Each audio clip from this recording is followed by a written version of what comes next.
Chapter 14, The Atman, delivered in America.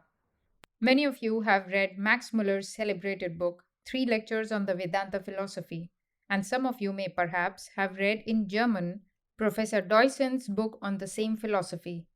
In what is being written and taught in the West about the religious thought of India, one school of Indian thought is principally represented, that which is called Advaitism, the monistic side of Indian religion, and sometimes it is thought that all the teachings of the Vedas are comprised in that one system of philosophy.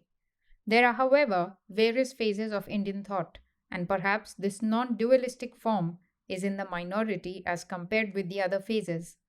From the most ancient times, there have been various sects of thought in India, and as there never was a formulated or recognized church or any body of men to designate the doctrines which should be believed by each school, people were very free to choose their own form, make their own philosophy, and establish their own sects. We therefore find that from the most ancient times, India was full of religious sects. At the present time, I do not know how many hundreds of sects we have in India, and several fresh ones are coming into existence every year. It seems that the religious activity of that nation is simply inexhaustible. Of these various sects, in the first place, there can be made two main divisions, the orthodox and the unorthodox. Those that believe in the Hindu scriptures, the Vedas, as eternal revelations of truth are called orthodox, and those that stand on other authorities, rejecting the Vedas, are the heterodox in India. The chief modern unorthodox Hindu sects are the Jains and the Buddhists. Among the orthodox, some declare that the scriptures are of much higher authority than reason. Others again say that only that portion of the scriptures which is rational should be taken and the rest rejected. Of the three orthodox divisions, the Sankhyas, the Naiyayikas, and the Mimamsakas, the former two, although they existed as philosophical schools, failed to form any sect. The one sect that now really covers India is that of the later Mimamsakas or the Vedantists. Their philosophy is called Vedantism. All the schools of Hindu philosophy start from the Vedanta or Upanishads, but the monists took the name to themselves as a specialty because they wanted to base the whole of their theology and philosophy upon the Vedanta and nothing else. In the course of time, the Vedanta prevailed, and all the various sects of India that now exist can be referred to one or other of its schools. Yet these schools are not unanimous in their opinions. We find that there are three principal variations among the Vedantists. On one point, they all agree, and that is that they all believe in God. All these Vedantists also believe the Vedas to be the revealed word of God, not exactly in the same sense, perhaps, as the Christians or the Mohammedans believe, but in a very peculiar sense. Their idea is that the Vedas are an expression of the knowledge of God, and as God is eternal, his knowledge is eternally with him, and so are the Vedas eternal.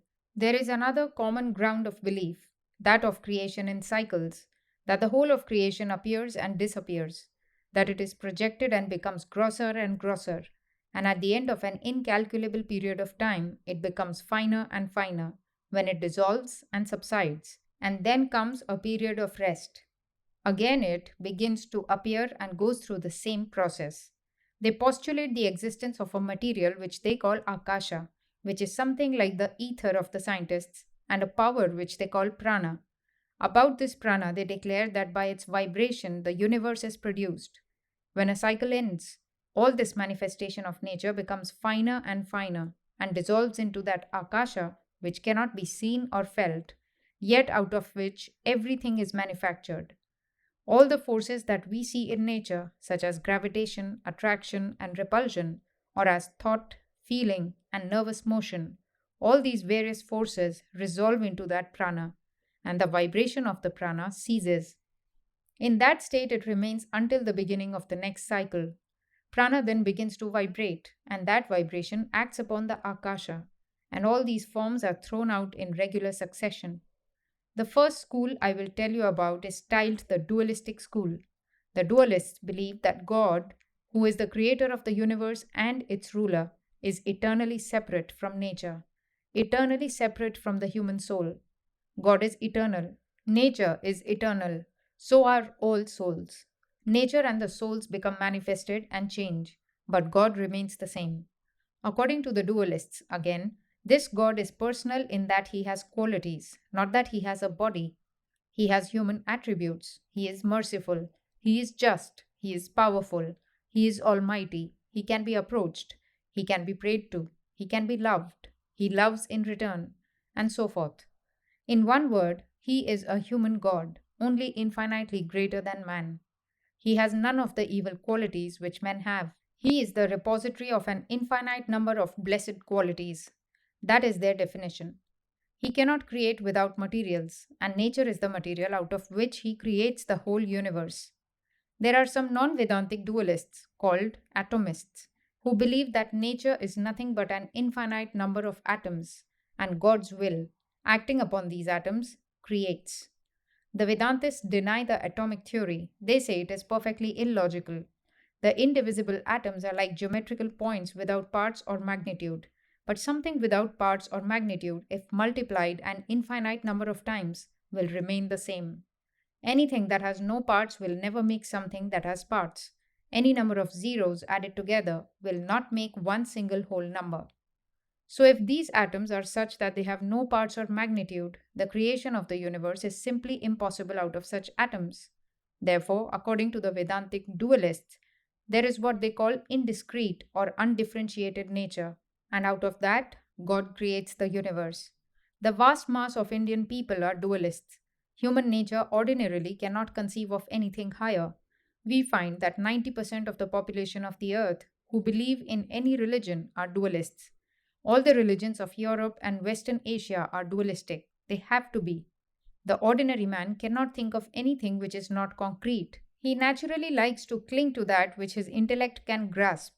That is to say, he can only conceive of higher spiritual ideas by bringing them down to his own level. He can only grasp abstract thoughts by making them concrete. This is the religion of the masses all over the world. They believe in a God who is entirely separate from them, a great king, a high, mighty monarch, as it were. At the same time, they make him purer than the monarchs of the earth. They give him all good qualities and remove the evil qualities from him. As if it were ever possible for good to exist without evil, as if there could be any conception of light without a conception of darkness. With all dualistic theories, the first difficulty is how is it possible that under the rule of a just and merciful God, the repository of an infinite number of good qualities, there can be so many evils in this world? This question arose in all dualistic religions, but the Hindus never invented a Satan as an answer to it. The Hindus, with one accord, laid the blame on man, and it was easy for them to do so. Why? Because, as I have just now told you, they did not believe that souls were created out of nothing. We see in this life that we can shape and form our future. Every one of us, every day, is trying to shape the morrow. Today we fix the fate of the morrow. Tomorrow we shall fix the fate of the day after, and so on. It is quite logical that this reasoning can be pushed backward too. If by our own deeds we shape our destiny in the future, why not apply the same rule to the past? If, in an infinite chain, a certain number of links are alternately repeated, then, if one of these groups of links be explained, we can explain the whole chain. So, in this infinite length of time, if we can cut off one portion and explain that portion and understand it, then if it be true that nature is uniform, the same explanation must apply to the whole chain of time.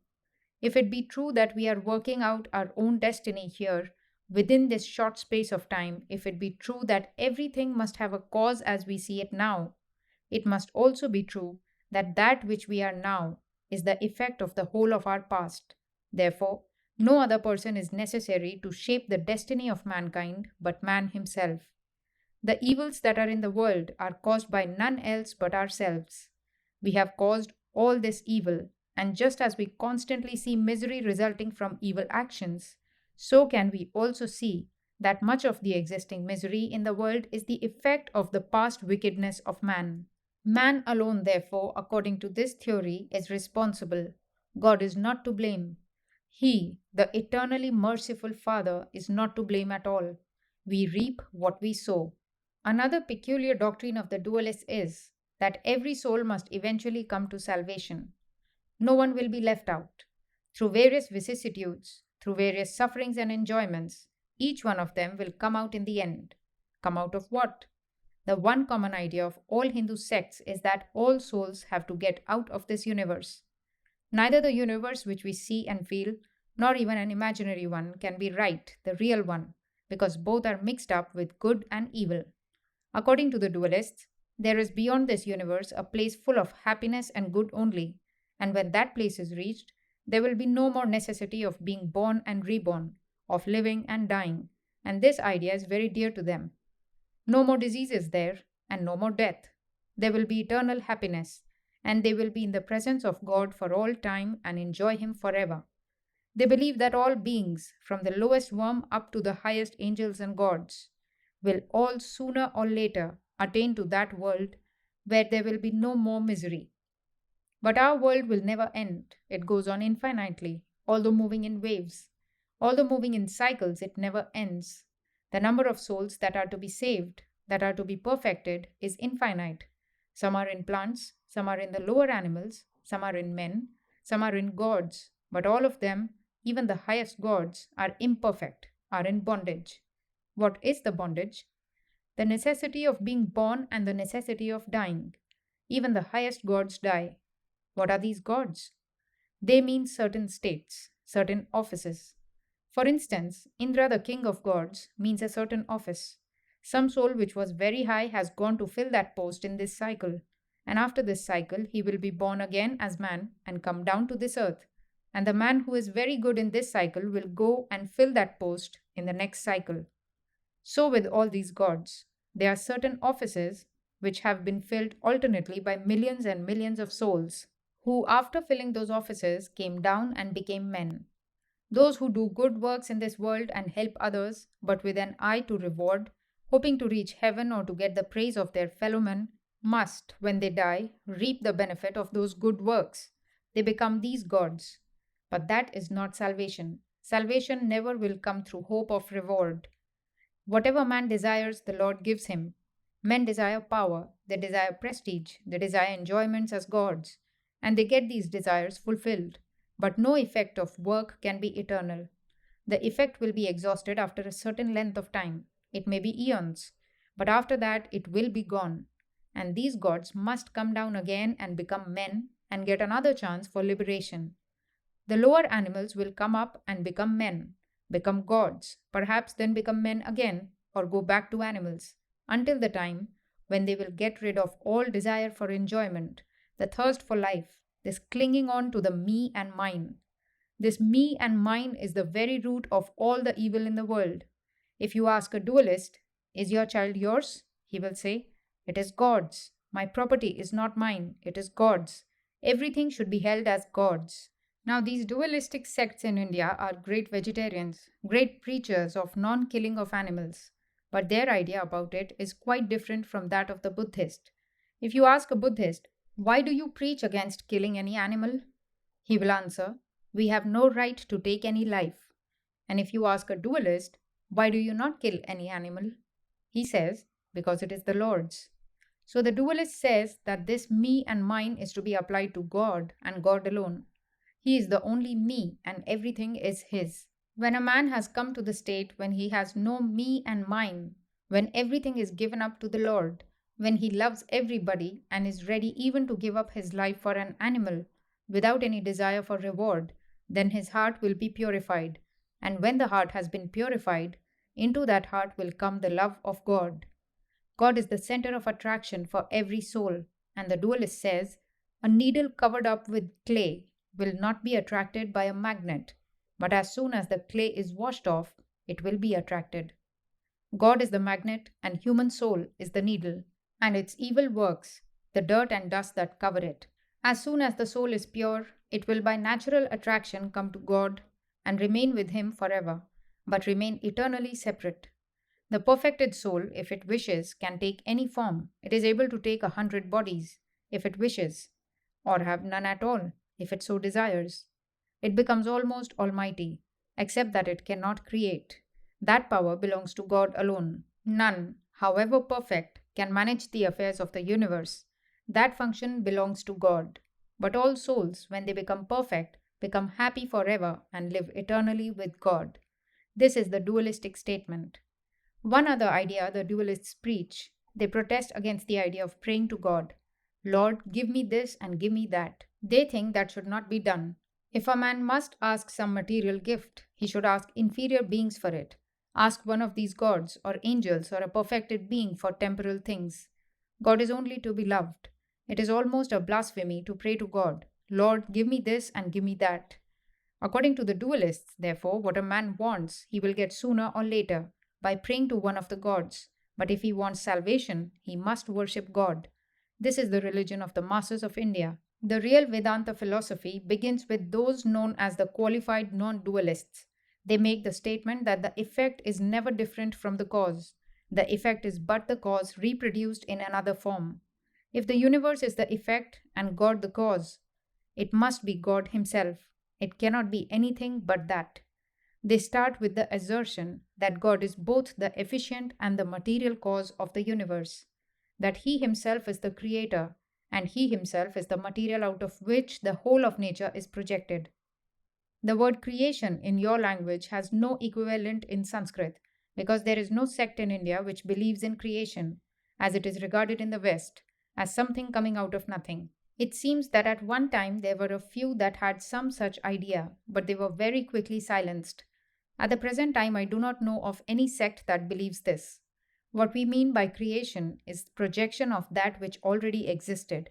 Now, the whole universe, according to this sect, is God Himself. He is the material of the universe.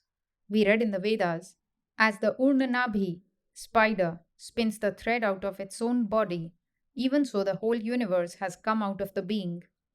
If the effect is the cause reproduced, the question is, how is it that we find this material, dull, unintelligent universe produced from a God who is not material but who is eternal intelligence?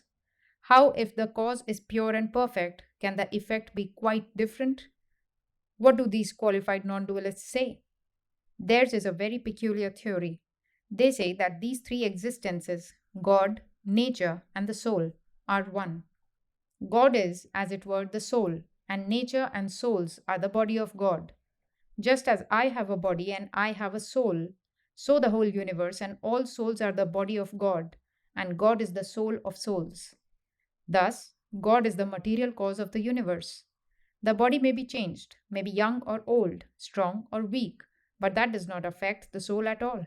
It is the same eternal existence, manifesting through the body. Bodies come and go, but the soul does not change. Even so, the whole universe is the body of God, and in that sense, it is God. But the change in the universe does not affect God. Out of this material, He creates the universe, and at the end of a cycle, His body becomes finer, it contracts. At the beginning of another cycle, it becomes expanded again, and out of it evolve all these different worlds.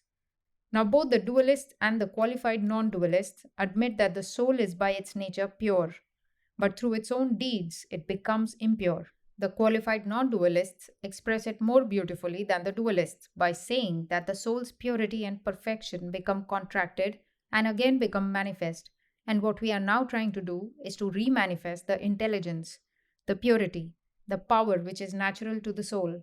Souls have a multitude of qualities, but not that of almightiness or all knowingness. Every wicked deed contracts the nature of the soul, and every good deed expands it, and these souls are all parts of God. As from a blazing fire fly millions of sparks of the same nature, even so from this infinite being, God, these souls have come. Each has the same goal. The God of the qualified non dualists is also a personal God, the repository of an infinite number of blessed qualities. Only He is interpenetrating everything in the universe. He is immanent in everything and everywhere. And when the scriptures say that God is everything, it means that God is interpenetrating everything. Not that God has become the wall, but that God is in the wall. There is not a particle, not an atom in the universe where He is not. Souls are all limited, they are not omnipresent. When they get expansion of their powers and become perfect, there is no more birth and death for them. They live with God forever. Now we come to Advaitism, the last and what we think the fairest flower of philosophy and religion that any country in any age has produced, where human thought attains its highest expression and even goes beyond the mystery which seems to be impenetrable. This is the non dualistic Vedantism. It is too abstruse, too elevated to be the religion of the masses. Even in India, its birthplace, where it has been ruling supreme for the last 3000 years, it has not been able to permeate the masses. As we go on, we shall find that it is difficult for even the most thoughtful man and woman in any country to understand Advaitism. We have made ourselves so weak. We have made ourselves so low. We may make great claims, but naturally we want to lean on somebody else. We are like little, weak plants, always wanting a support. How many times I have been asked for a comfortable religion? Very few men ask for the truth. Fewer still dare to learn the truth, and fewest of all dare to follow it in all its practical bearings. It is not their fault, it is all weakness of the brain. Any new thought, especially of a high kind, creates a disturbance, tries to make a new channel, as it were, in the brain matter, and that unhinges the system, throws men off their balance. They are used to certain surroundings and have to overcome a huge mass of ancient superstitions, ancestral superstition, class superstition, city superstition, country superstition, and behind all, the vast mass of superstition that is innate in every human being. Yet there are a few brave souls in the world who dare to conceive the truth, who dare to take it up, and who dare to follow it to the end. What does the Advaitist declare? He says if there is a God, that God must be both the material and the efficient cause of the universe. Not only is he the creator, but he is also the created. He himself is this universe. How can that be? God, the pure, the spirit, has become the universe. Yes, apparently so. That which all ignorant people see as the universe does not really exist. What are you and I and all these things we see? Mere self hypnotism. There is but one existence, the infinite, the ever blessed one. In that existence, we dream all these various dreams. It is the Atman, beyond all, the infinite, beyond the known, beyond the knowable. In and through that, we see the universe. It is the only reality. It is this table. It is the audience before me. It is the wall. It is everything, minus the name and form. Take away the form of the table. Take away the name. What remains is it. The Vedantist does not call it either he or she. These are fictions, delusions of the human brain. There is no sex in the soul. People who are under illusion, who have become like animals, see a woman or a man. Living gods do not see men or women. How can they, who are beyond everything, have any sex idea? Everyone and everything is the Atman, the self, the sexless, the pure, the ever blessed. It is the name, the form, the body, which are material, and they make all this difference. If you take away these two differences of name and form, the whole universe is one. There are no two, but one everywhere. You and I are one. There is neither nature, nor God, nor the universe, only that one infinite existence, out of which, through name and form, all these are manufactured. How to know the knower? It cannot be known. How can you see your own self? You can only reflect yourself. So, all this universe is the reflection of that one eternal being, the Atman. And as the reflection falls upon good or bad reflectors, so good or bad images are cast up. Thus, in the murderer, the reflector is bad and not the self. In the saint, the reflector is pure. The self, the Atman, is by its own nature pure. It is the same, the one existence of the universe that is reflecting itself from the lowest worm to the highest and most perfect being. The whole of this universe is one unity, one existence, physically, mentally, morally, and spiritually. We are looking upon this one existence in different forms and creating all these images upon it. To the being who has limited himself to the condition of man, it appears as the world of man. To the being who is on a higher plane of existence, it may seem like heaven. There is but one soul in the universe, not two. It neither comes nor goes. It is neither born nor dies, nor reincarnates. How can it die? Where can it go? All these heavens, all these earths, and all these places are vain imaginations of the mind. They do not exist, never existed in the past, and never will exist in the future. I am omnipresent, eternal. Where can I go? Where am I not already? I am reading this book of nature. Page after page, I am finishing and turning over, and one dream of life after another goes away. Another page of life is turned over. Another dream of life comes and it goes away, rolling and rolling. And when I have finished my reading, I let it go and stand aside. I throw away the book, and the whole thing is finished. What does the Advaitist preach? He dethrones all the gods that ever existed or ever will exist in the universe and places on that throne the self of man, the Atman, higher than the sun and the moon, higher than the heavens, greater than this great universe itself. No books, no scriptures, no science can ever imagine the glory of the self that appears as man, the most glorious God that ever was, the only God that ever existed, exists, or ever will exist. I am to worship, therefore, none but myself. I worship myself, says the Advaitist. To whom shall I bow down? I salute myself. To whom shall I go for help? Who can help me? The infinite being of the universe. These are foolish dreams, hallucinations. Who ever helped anyone? None. Wherever you see a weak man, a dualist, weeping and wailing for help from somewhere above the skies, it is because he does not know that the skies also are in him.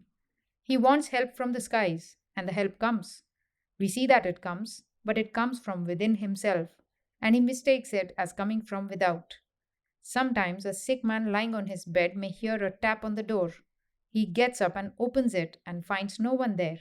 He goes back to bed, and again he hears a tap. He gets up and opens the door. Nobody is there. At last he finds that it was his own heartbeat, which he fancied was a knock at the door. Thus man, after this vain search after various gods outside himself, completes the circle and comes back to the point from which he started, the human soul. And he finds that the God whom he was searching in hill and dale, whom he was seeking in every brook, in every temple, in churches and heavens, that God whom he was even imagining as sitting in heaven and ruling the world, is his own self. I am he, and he is I. None but I was God, and this little I never existed. Yet, how could that perfect God have been deluded? He never was. How could a perfect God have been dreaming? He never dreamed. Truth never dreams. The very question as to whence this illusion arose is absurd. Illusion arises from illusion alone. There will be no illusion as soon as the truth is seen. Illusion always rests upon illusion. It never rests upon God, the truth, the Atman. You are never in illusion. It is illusion that is in you, before you. A cloud is here, another comes and pushes it aside and takes its place. Still another comes and pushes that one away. As before the eternal blue sky, clouds of various hue and color come, remain for a short time and disappear, leaving it the same eternal blue. Even so are you, eternally pure, eternally perfect. You are the veritable gods of the universe. Nay, there are not two, there is but one. It is a mistake to say you and I. Say I. It is I who am eating in millions of mouths. How can I be hungry? It is I who am working through an infinite number of hands. How can I be inactive? It is I who am living the life of the whole universe. Where is death for me? I am beyond all life, beyond all death. Where shall I seek for freedom? I am free by my nature. Who can bind me? The God of this universe? The scriptures of the world are but little maps, wanting to delineate my glory, who am the only existence of the universe. Then what are these books to me? Thus says the Advaitist. Know the truth and be free in a moment. All the darkness will then vanish. When man has seen himself as one with the infinite being of the universe, when all separatedness has ceased, when all men and women, and gods and angels, all animals and plants, and the whole universe have melted into that oneness, then all fear disappears. Can I hurt myself? Can I kill myself? Can I injure myself? Whom to fear? Can you fear yourself? Then will all sorrow disappear. What can cause me sorrow? I am the one existence of the universe. Then all jealousies will disappear. Of whom to be jealous? Of myself? Then all bad feelings disappear. Against whom can I have bad feeling? Against myself? There is none in the universe but I. And this is the one way, says the Vedantist, to knowledge. Kill out this differentiation, kill out this superstition that there are many. He who in this world of many sees that one, he who in this mass of insentiency sees that one sentient being, he who in this world of shadows catches that reality, unto him belongs eternal peace, unto none else, unto none else. These are the salient points of the three steps which Indian religious thought has taken in regard to God. We have seen that it began with the personal, the extra cosmic God. It went from the external to the internal cosmic body, God immanent in the universe, and ended in identifying the soul itself with that God and making one soul, a unit of all these various manifestations in the universe. This is the last word of the Vedas. It begins with dualism, goes through a qualified monism, and ends in perfect monism. We know how very few in this world can come to the last, or even dare believe in it, and fewer still dare act according to it. Yet we know that therein lies the explanation of all ethics, of all morality, and all spirituality in the universe. Why is it that everyone says, do good to others? Where is the explanation? Why is it that all great men have preached the brotherhood of mankind, and greater men the brotherhood of all lives? Because whether they were conscious of it or not, behind all that, through all their irrational and personal superstitions, was peering forth the eternal light of the self, denying all manifoldness, and asserting that the whole universe is but one. Again, the last word gave us one universe, which through the senses we see as matter, through the intellect as souls, and through the spirit as God. To the man who throws upon himself veils, which the world calls wickedness and evil, this very universe will change and become a hideous place. To another man who wants enjoyments, this very universe will change its appearance and become a heaven. And to the perfect man, the whole thing will vanish and become his own self. Now, as society exists at the present time, all these three stages are necessary. The one does not deny the other. One is simply the fulfillment of the other. The Advaitist or the qualified Advaitist does not say that dualism is wrong. It is a right view, but a lower one. It is on the way to truth. Therefore, let everybody work out his own vision of this universe, according to his own ideas. Injure none, deny the position of none. Take man where he stands, and if you can, lend him a helping hand, and put him on a higher platform, but do not injure and do not destroy. All will come to truth in the long run. When all the desires of the heart will be vanquished, then this very mortal will become immortal. Then the very man will become God.